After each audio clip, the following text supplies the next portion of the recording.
Ambedkar ఆశయమే MRPS లక్ష్యం. ఈ రోజు సీతారాంపురం మండలం స్థానిక ఎంపీడీఓ ప్రాంగణం నందు విలేకరుల సమావేశం నందు ఎంఆర్పీఎస్ నాయకులు మాట్లాడుతూ ఎంఆర్పీఎస్ ఉద్యమం 30 సంవత్సరాల సుదీర్ఘ పోరాటాలతో అనేక ఒడిదొడుగులను ఎదుర్కొని ఉద్యమం కోసం అనేక మంది ప్రాణత్యాగం చేశారన్నారు.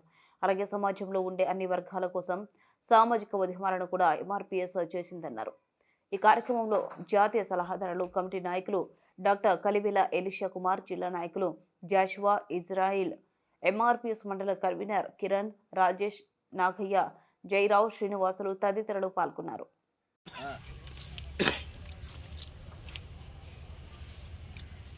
పాత్రిక విలేకరులందరికీ ఉద్యమ నమస్కారాలు. గత 30 సంవత్సరాల నుంచి ఎంఆర్పీఎస్ ఆధ్వర్యంలో నడుస్తున్న మన్నకృష్ణ మాతయ్య ఆధ్వర్యంలో నడుస్తున్న ఉద్యమంలో గత 2 రోజుల ముందే ప్రస్తుత ప్రభుత్వం ఆర్డినెన్స్ ద్వారా జీవో విడుదల చేయడం జరిగింది.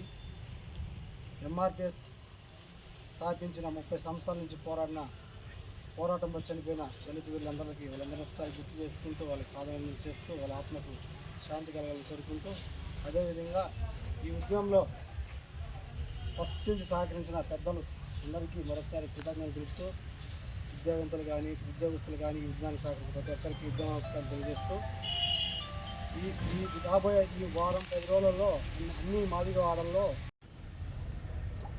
మాదిగ రిజర్వేషన్ పోరాట సమితి మానేశ్వరి మందగ కృష్ణ గారి ఆధ్వర్యంలో జరిగిన ఉద్యమం ఒక రికార్డు.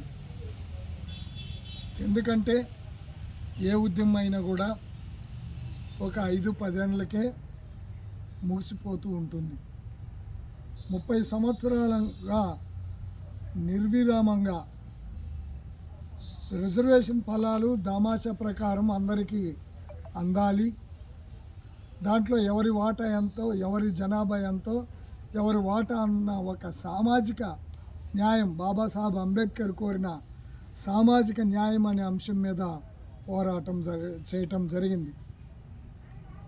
కేవలం మందకృష్ణ మాదిగ గారు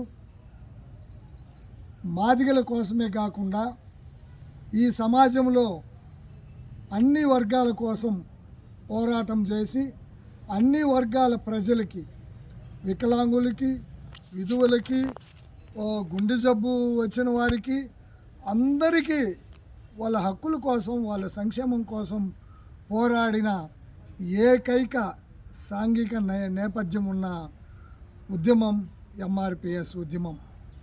మరి ఈరోజు గతంలో మేము 2000 నుండి 2004 వరకు రాష్ట్రపతి ఆర్డినెన్స్ ద్వారా ఆ రోజు రిజర్వేషన్ ఫలాలను మేము పొందాం. మా వాటా మాకు వచ్చింది.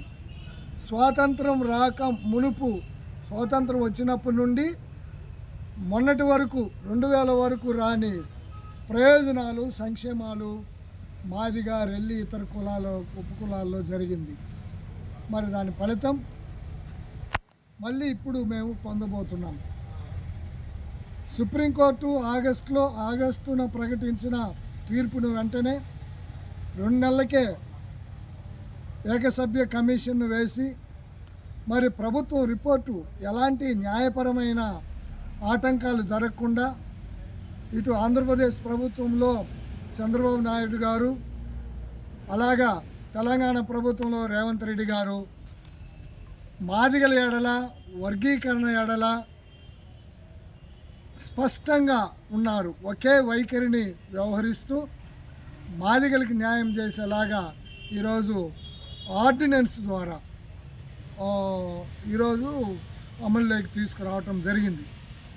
తెలంగాణలో అయితే నోటిఫికేషన్స్ ఇచ్చారు, కానీ ఆంధ్రప్రదేశ్ ముఖ్యమంత్రి చంద్రబాబు నాయుడు గారు మాదిగలకి ఎలాంటి అన్యాయం జరగకూడదు అని మొత్తం నోటిఫికేషన్స్ ఆఫ్ చేసి ఈరోజు ఈరోజు ఆంధ్రప్రదేశ్లో ఉమ్మడి తెలుగు రాష్ట్రాలలో కూడా మాదిగలకి ఒక పండగ వాతావరణం ఉందనే సందర్భంగా నేను తెలియజేస్తున్నాను. ఎందుకంటే 30 సంవత్సరాల సుదీర్ఘమైనటువంటి మాదిగల రిజర్వేషన్ పోరాట సమితి చేసినటువంటి ఉద్యమానికి ఫలితంగా ఈరోజు మరి తెలుగు రాష్ట్రాలలో మరి వర్గీకరణ ఏబిసిడీలుగా వర్గీకరించి మాదిగలకు ఒక ఉన్నతమైనటువంటి స్థానాన్ని కల్పించినటువంటి మరి పాలకులకు అందరికీ కూడా మేము మరి ఉద్యమ స్ఫూర్తితో వాళ్ళకి వందనాలు తెలియజేస్తున్నాం. ముఖ్యంగా పద్మశ్రీ మరి మాదిగల దైవం, మాదిగల ఆరాధ్య దైవమైనటువంటి మందకృష్ణ మాదిగ గారికి మేము పాదాభివందనం చేస్తున్నాం. ఎందుకంటే ఆయన అనేకమైన ఆటుపోట్లు, అనేకమైన అవమానాలు, అనేకమైన కష్టాలు, ఎన్నో దినాలు నిద్ర లేనటువంటి దినాలు, ఆహారం లేని దినాలు, ఎన్నో వేల కిలోమీటర్లు పాదయాత్ర చేసి అనేకమైనటువంటి విధానంలో మరి యొక్క ఉద్యమాన్ని తీసుకుని వచ్చి ఏమాత్రం పక్కదో పట్టకుండా మరి ఈ యొక్క ఒకే ధ్యేయముతోటి ఏబిసిడిఏ తన యొక్క చివరి శ్వాస వరకు ప్రయత్నం చేసి ఏబిసిడీలు తీసుకొచ్చి పెట్టినటువంటి ఈ యొక్క మందకృష్ణ మాదిగ గారికి మేము పాదాభివందనాలు తెలియజేస్తున్నాం. మరి ఈరోజు మాదిగలు ఈరోజు అనుకున్న చిరకాల కోరిక నెరవేరింది.